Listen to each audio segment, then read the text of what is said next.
నమస్తే. Penile implants అంటే ఏంటి? పీనైల్ ఇంప్లాంట్స్ ఎవరికి అవసరం? ఇతనికి పీనైల్ ఇంప్లాంట్ అవసరం ఉందని ఎలా డిసైడ్ చేస్తారు? పీనైల్ ఇంప్లాంట్స్లో ఎలాంటి జాగ్రత్తలు తీసుకోవాలి? వాటి వల్ల భవిష్యత్తు ఎలా ఉంటుంది? దీనికి సంబంధించి మరిన్ని డీటెయిల్స్ అందించడానికి అపోలో హాస్పిటల్ నుంచి senior consultant urologist and andrologist doctor Raghavendra Koski గారు మనతో పాటు ఉన్నారు. వారిని అడిగి మరిన్ని వివరాలు తెలుసుకుందాం. సార్ నమస్తే అండి. నమస్తే అండి. టీవీపీ ప్రేక్షకులకు నమస్కారం. సార్ అసలు ఈ పీనైల్ ఇంప్లాంట్ అంటే ఏంటి సార్? సో పీనైల్ ఇంప్లాంట్ అని అంటే ఒక పర్సన్కి సంభోగంలో సమస్య వచ్చినప్పుడు, అంటే సెక్సువల్ బలహీనత ఉన్నప్పుడు అంగస్తంభన సమస్య అంటారు. ఇది వచ్చినప్పుడు ఉన్న మామూలు ట్రీట్మెంట్ మెథడ్స్ పనిచేయనప్పుడు ఒక శస్త్రచికిత్స ద్వారా, ఒక సర్జరీ ద్వారా ఒక చిన్న పరికరం అంటే సర్జికల్ ఇన్స్ట్రుమెంట్ ఇంప్లాంట్ అనేది పెట్టి దాన్ని కరెక్ట్ చేసే ఒక విధానం అనమాట. అంటే బేసికల్గా సెక్షువల్ ప్రాబ్లం ఉన్న వాళ్ళకు ఏది ఆధారం లేనప్పుడు ఒక చిన్న ఇంప్లాంట్ని పెట్టేసి దాన్ని కరెక్ట్ చేస్తాం. సో ఇందులో వాడే ఆ ఇంప్లాంట్ అదే పీనైల్ ఇంప్లాంట్ అని అంటాం. అసలు పీనైల్ ఇంప్లాంట్ సర్జరీ చేయాల్సిన అవసరం ఎటువంటి పరిస్థితుల్లో వస్తుంది? సో పీనైల్ ఇంప్లాంట్ సర్జరీ అనేది ఒక పర్సన్కి ఎరెక్టైల్ డిస్ఫంక్షన్ అంటే అంగస్తంభన సమస్య ఉన్నప్పుడు యాజ్ ఏ లాస్ట్ రిసార్ట్గా వాడడం జరుగుతుంది. సో ఇది ప్రతి ఒక్కరికి అవసరం ఉండదు. ఎవరికైనా సరే అంగస్తంభన సమస్య ఉన్నప్పుడు మొదటగా వాళ్ళకు మందులతో చూడడము, ఆ మందుల్లో కూడా డిఫరెంట్ డోసేజెస్ ఉంటాయి. అన్ని రకాల డోసేజెస్ కాంబినేషన్స్ చూసిన తర్వాత, లేదంటే నెక్స్ట్ స్టెప్ లోపల సెకండ్ లైన్ ఆఫ్ ట్రీట్మెంట్ అంటాం. ఫస్ట్ లైన్ ట్రీట్మెంట్ ఎవరికి వచ్చినా సరే ఫస్ట్ మెడికేషన్ కాకుండా సెకండ్ లైన్ లోపల వాక్యూమ్ ఎరెక్షన్ డివైస్ అని ఉంటుంది, లేదంటే ఇంజెక్షన్ థెరపీ అంటాం.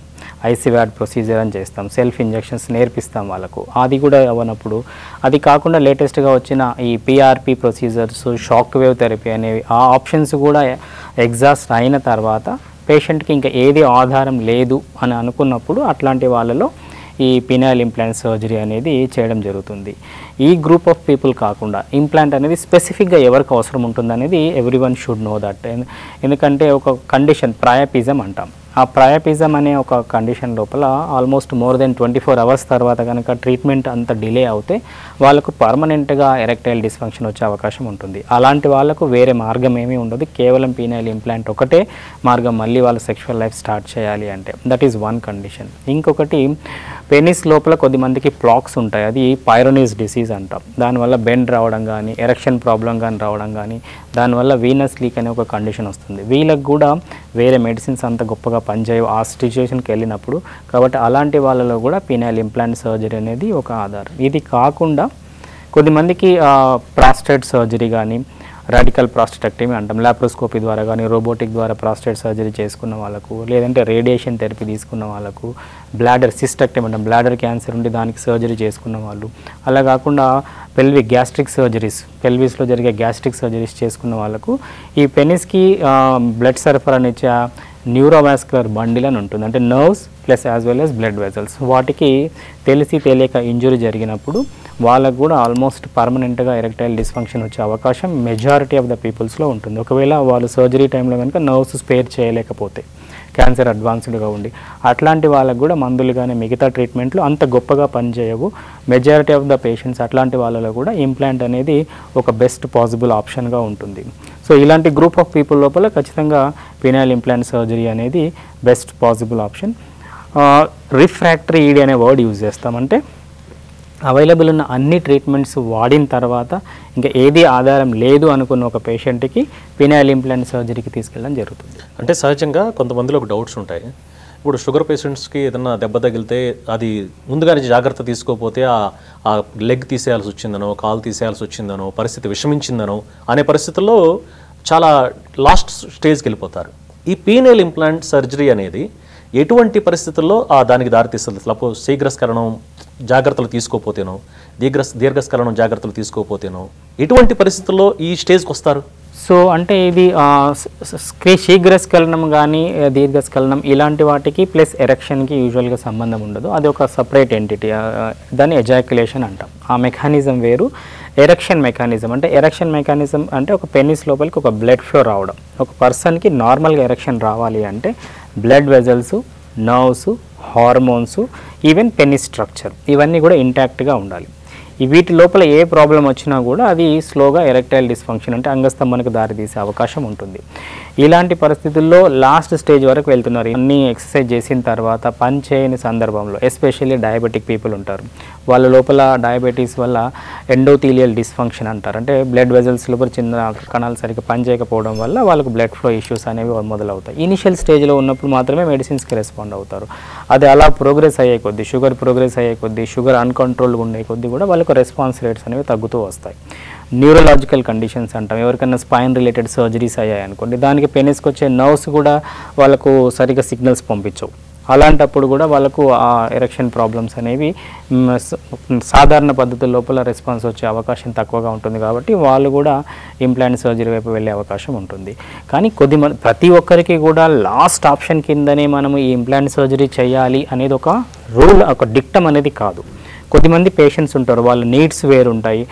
మనం ఒకవేళ పేషెంట్కి కనుక ఉన్న వాస్తవం ఇది, ఇలాంటి ఆప్షన్స్ ఉన్నాయి అన్నప్పుడు కొద్దిమంది పేషెంట్స్ నాకు మందులు పడట్లేదండి, ఒకవేళ మందులు పడ్డా నాకు సైడ్ ఎఫెక్ట్స్ ఉన్నాయి, లేదంటే ప్రతిసారి నాకు ట్యాబ్లెట్ తీసుకోవడం ఇష్టం లేదు, లేదంటే ప్రతిసారి ఇంజెక్షన్ తీసుకోవడం నాకు ఇష్టం లేదు, నాకు ఒక పర్మనెంట్ సొల్యూషన్ కావాలని దే కమ్ వాలంటరీలీ. ఇప్పుడున్న దాంట్లో వాళ్ళన్నీ చూస్తుంటారు, వచ్చి ఈ ఆప్షనే నాకు కావాలని అనుకున్నప్పుడు it is a patient choice. But ఆ పేషెంట్కి ఉన్న కండిషన్ ఎక్స్ప్లెయిన్ చేసిన తర్వాత తను పూర్తిగా అర్థం చేసుకొని okay I want to go for this అని డెసిషన్ తీసుకుంటే అలాంటి వాళ్ళ లోపల పేషెంట్ చాయిస్ కింద కూడా ఈ ప్రొసీజర్ చేసే అవకాశాలు ఉన్నాయి. ఇది ఈవెన్ లేటెస్ట్ గైడ్ లైన్స్లో కూడా it is as a patient చాయిస్గా we can offer this procedure. అంటే ఈ పీనల్ ఇంప్లాంట్స్ అనేది ఎవరికి అవసరం, అంటే ఏ వయసు రీత్యా దీనికి ఏమైనా బార్కెట్స్ ఉన్నాయా, ఈ ఏజ్ వారికే చేయాలి, ఈ ఏజ్ వారు చేసుకోకూడదు అని ఏమన్నా? పీఎన్ఎల్ ఇంప్లాంట్కి ఏజ్ రిలేటెడ్గా ఏం ప్రాబ్లం అంటే ఇదే అని ఒక ఇదే ఉండదు. ఎందుకంటే మేము చేసిన ఇంప్లాంట్ సర్జరీలో ఆల్మోస్ట్ 79 ఇయర్స్ ఏజ్ వాళ్ళకు కూడా పీఎన్ఎల్ ఇంప్లాంట్ సర్జరీ చేశాము. At the same time 20 to 23 years ఉన్న అబ్బాయికి కూడా ఈ పీఎన్ఎల్ ఇంప్లాంట్ సర్జరీ అనేది జరిగింది. ఆ పర్టికులర్ పర్సన్ లోపల ఎలాంటి రీజన్స్ వల్ల అంగస్తంభన సమస్య వచ్చింది, ఈజ్ ఇట్ పర్మనెంట్ ఇష్యూవా, దానికి ఇంకా వేరే రెమెడీస్ ఏమీ లేవా అన్న సిచ్యువేషన్ని చూడాల్సి ఉంటుంది.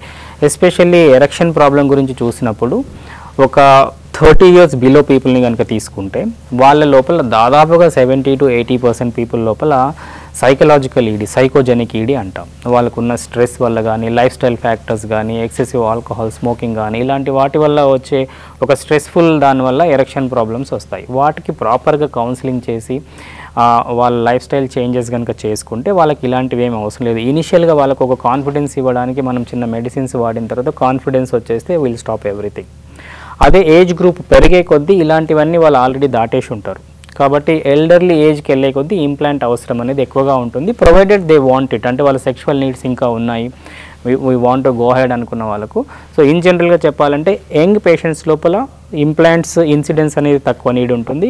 ఏజ్ ప్రోగ్రెస్ అయ్యే కొద్దీ మిగతా కోమార్బిడిటీస్, షుగర్ ఉండడం కానీ, కొలెస్ట్రాల్ ఇష్యూస్ ఉండడం కానీ, అలాంటి వాళ్ళ నర్వ్ రిలేటెడ్ ఇష్యూస్, సర్జరీస్ అయిన వాళ్ళ లోపల ఇంప్లాంట్ నీడ్స్ ఎక్కువగా ఉంటాయి. 22 ఇయర్స్ 23 ఇయర్స్ వాళ్ళు కూడా చేసే ఉన్నారు. సో వీళ్ళకి కౌన్సిలింగ్ అవసరం ఉంటుందా? అంటే అంటే ఈ ఇంప్లాంట్ రిలేటెడ్గా పేషెంట్కి ఎప్పుడు చెప్పినా కూడా హానెస్ట్గా ఒక సిన్సియర్ ఇన్ఫర్మేషన్ ఇవ్వడం అనేది డాక్టర్గా మా రెస్పాన్సిబిలిటీ.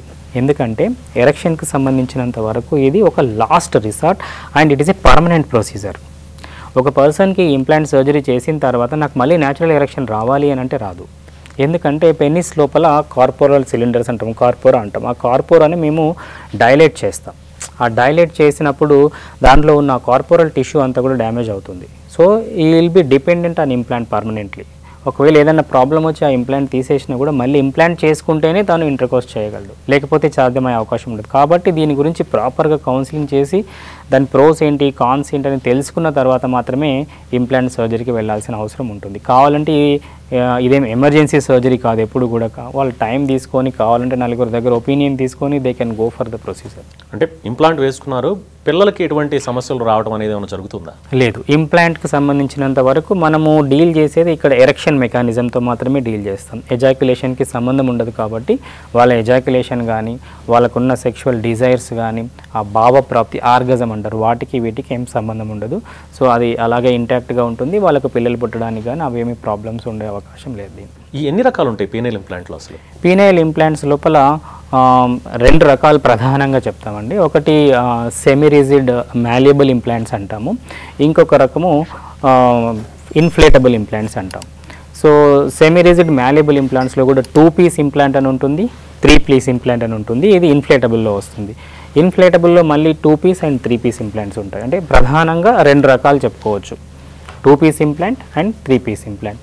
2 పీస్ ఇంప్లాంట్స్ అంటే మీకు ఇక్కడ చూపిస్తాను రెగ్యులర్గా ఎలాంటి ఇంప్లాంట్స్ ఉంటాయి అనేది. ఇది అంటే ఈ టీవీ ప్రోగ్రాంలో చెప్తున్నాను కాబట్టి నేను అఫీషియల్గా అంటే డిక్లరేషన్ చెప్తున్నాను, not to promote any company, just పేషెంట్కి ఉన్న ఆప్షన్స్ వివరించడం కోసం చేసే ప్రయత్నం ఇది. ఇది ఇండియన్ ఇంప్లాంట్, ఇది సర్జివేర్ కంపెనీ వాళ్ళది. డిఫరెంట్ మోడల్స్ ఉంటాయి ఇలా. సో అందులో ఉండేది ఈ సిలిండర్స్ అనమాట. ఇవి సిలికాన్తో చేసిన సిలిండర్స్ ఉంటాయి ఇవి. ఈ రెండు ఉన్నాయి చూడండి. ఈ రెండు కూడా మన పెన్నిస్ లోపలికి, ఈ కార్పొరల్ లోపలికి సిలిండర్స్ని ఇంక్రీజ్ చేస్తాం. ఒక సర్జికల్ చేసింది కూడా మీకు సర్జరీ టైంలో ఓపెన్ చేసింది.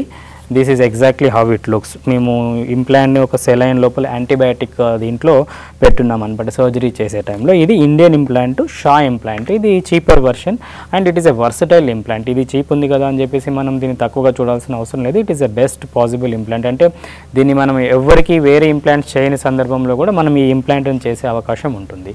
సో ఇది కాకుండా మీకు అదర్ ఇంప్లాంట్స్ ఉంటుంది. ఇది ట్యూబ్ అని ప్రొమడాన్ కంపెనీ, ఇది ఫారిన్ ఇంప్లాంట్స్ అండి. ఇందులో దానికి దీనికి ఉన్న డిఫరెన్స్ ఏంటంటే మనం ఇలా బెండ్ చేసేస్తే ఇలాగా ఉండిపోతుంది, కావాలంటే ఇలా ఇచ్చేసుకో. దీంట్లో ఒక సిల్వర్ కోర్ ఉంటుంది. సో ఇది మనకు ట్యూబ్ ప్రొమడాన్ ఇంప్లాంట్. ఇది మేము సర్జికల్ టైం లోపల చూస్తే ఇది కూడా ఈ ఇంప్లాంట్స్ ఇలా ఉంటాయి. సో ఈ ప్యాకింగ్ అనేది ఇలా ఓపెన్ చేస్తే ఈ లోపల ఇంప్లాంట్స్ ఉంటాయి. బోత్ సైడ్స్ వీటిని మనము ఇన్సర్ట్ చేయడం జరుగుతుంది. ఇది ట్యూబ్. ఈ రెండు కూడా మీకు ఇప్పుడు చూపించినవి కూడా ఇవి సెమీ రిజిడ్ మ్యాలేబుల్ ఇంప్లాంట్స్ అంటే మనం అనుకున్న విధంగా బెండ్ చేసేయచ్చు. అట్లాంటిది ఇంకొకటి రిజికాన్ కంపెనీ వాళ్ళది ఉంటుందండి. ఇది రిజిట్ అని అంటాము. ఇది కూడా సేమ్ అట్లాగే మనకి బెండ్ చేసినప్పుడు ఎలా ఉంటుంది, ఎంతవరకు ఫ్లెక్సిబుల్ అవుతుందని చూపిస్తూ ఉన్నారు వాళ్ళు. ఈ ఇమేజ్ కావాలంటే ఇది ఆ ఇంప్లాంట్ ఎలా ఉంటుందని చూడడానికి. ఇది కాకుండా ఏఎంఎస్ కంపెనీ వాళ్ళది టాక్ట్రా అని ఉంటుంది. ఈ టాక్ట్రా వాళ్ళది ఈ ఏఎంఎస్ టాక్ట్రా అంటాము. ఇది కూడా సెమీ రిజిడ్ ఇంప్లాంట్ అండి. సో ఇది మనకు ఇది కాకుండా జెఫైర్ వాళ్ళవి కూడా ఇంప్లాంట్స్ ఉంటాయి. ఇలా సుమారుగా 5 నుంచి 6 కంపెనీల ఇంప్లాంట్స్ అనేవి మనకు అవైలబుల్ ఉన్నాయి. ఇవి కాకుండా మనకు 3 పీస్ ఇంప్లాంట్స్.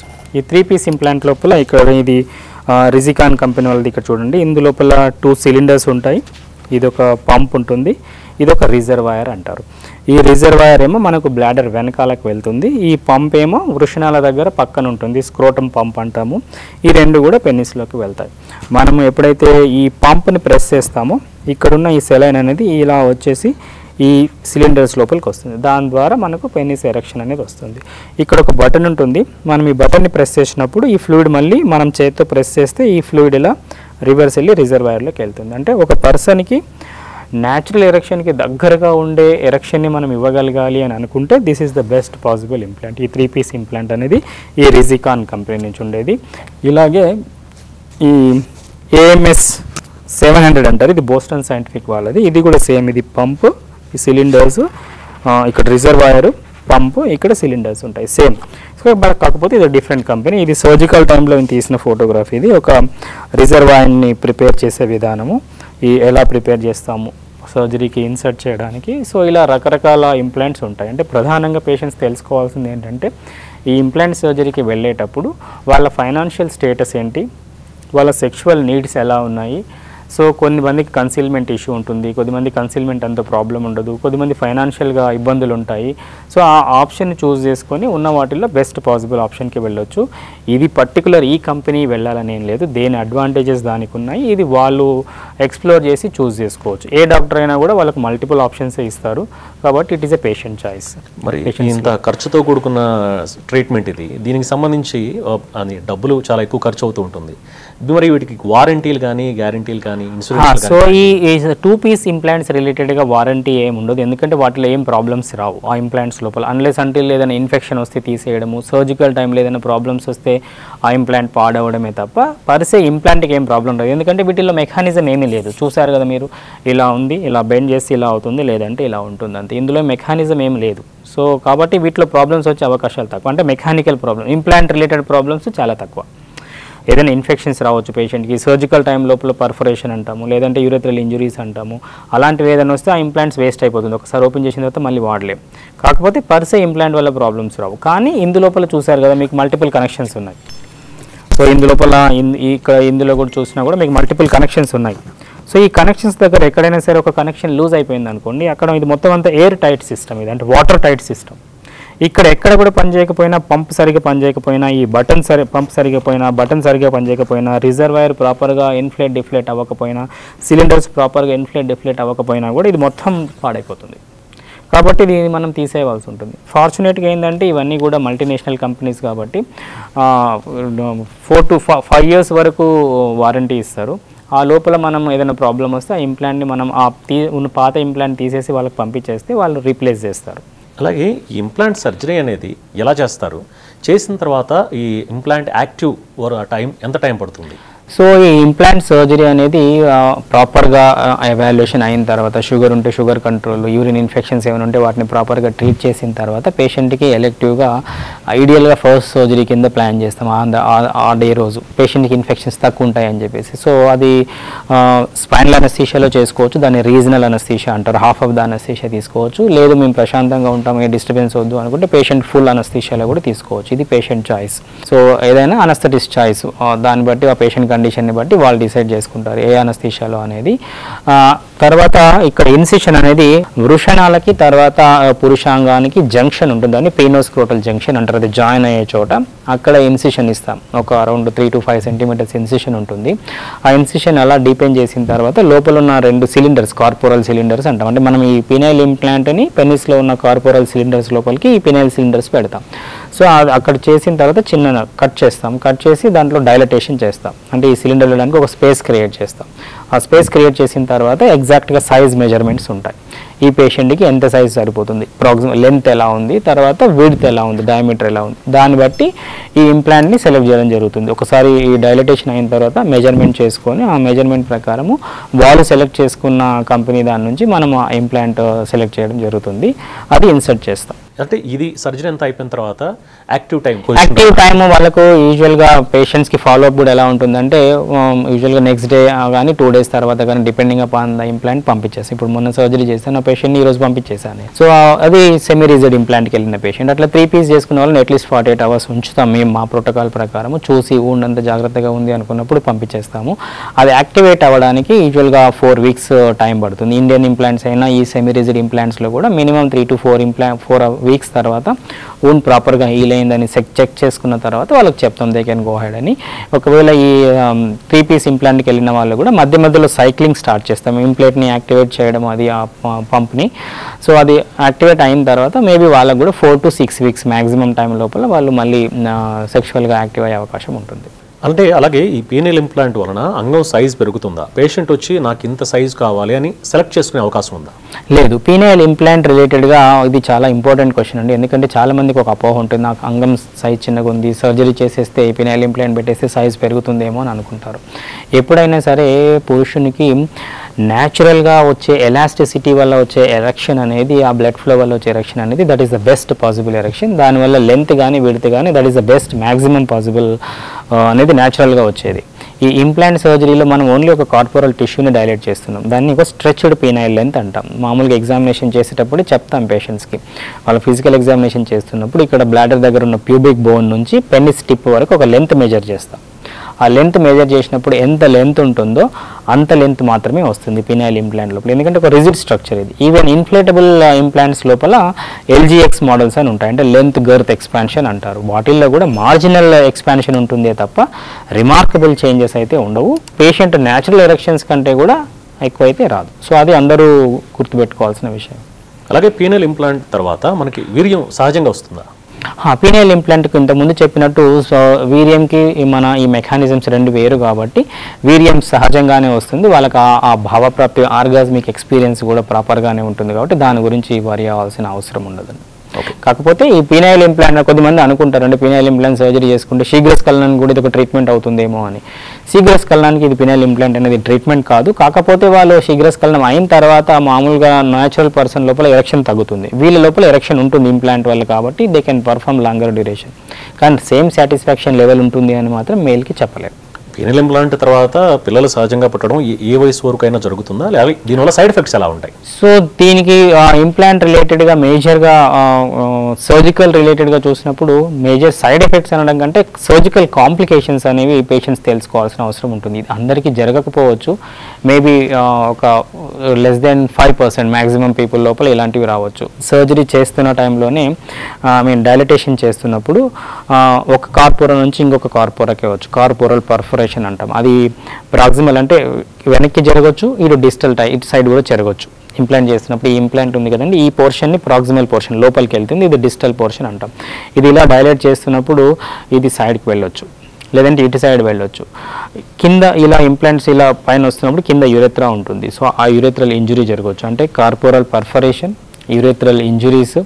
తర్వాత ప్రాక్సిమల్గా కూడా అంటే లోపలికి కూడా బ్లాడర్ వైపు కూడా అక్కడ కార్పోరల్ పర్ఫరేషన్ కూడా జరగవచ్చు. ఇవి ఒకటి కొద్దిమందికి ఎక్సెసివ్ బ్లీడింగ్ కూడా జరగవచ్చు, ఆ టైం లోపల ఉన్న కార్పోరల్ నుంచి బ్లీడింగ్ అనేది ఎక్కువ రావడము. దీని తర్వాత ఇమీడియట్ సర్జరీ తర్వాత వచ్చేది ఇన్ఫెక్షన్స్, అక్యూట్ ఇన్ఫెక్షన్స్ ఉండవచ్చు, లేదంటే క్రానిక్ ఇన్ఫెక్షన్స్ కూడా రావచ్చు.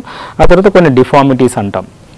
ఇంప్లాంట్ సర్జరీ చేసిన తర్వాత కొన్ని మందికి టిప్ ఇలా బెండ్ అవుతుంది, దాన్ని ఎస్ఎస్టీ డిఫార్మిటీ అంటాం. అంటే కొంచెం లెంత్ ఎక్కువ అవడము, లెంత్ తక్కువ అవడం, దానివల్ల కూడా పేషెంట్స్కి కొంచెం ఇబ్బందులు ఉండే అవకాశం ఉంటుంది. ఇవి ప్రధానంగా ఉండేవి. ఇప్పుడు 3 పీస్ ఇంప్లాంట్లో అంటే మాత్రం రిజర్వాయర్ సరిగ్గా పనిచేయకపోవడము, పంప్ ఫెయిల్యూర్స్ ఉండడము, అలాంటి ప్రాబ్లమ్స్ ఉంటాయి 3 పీస్ లోపల అడిషనల్గా ఈ సెమీ రిజిడ్ కంటే కూడా.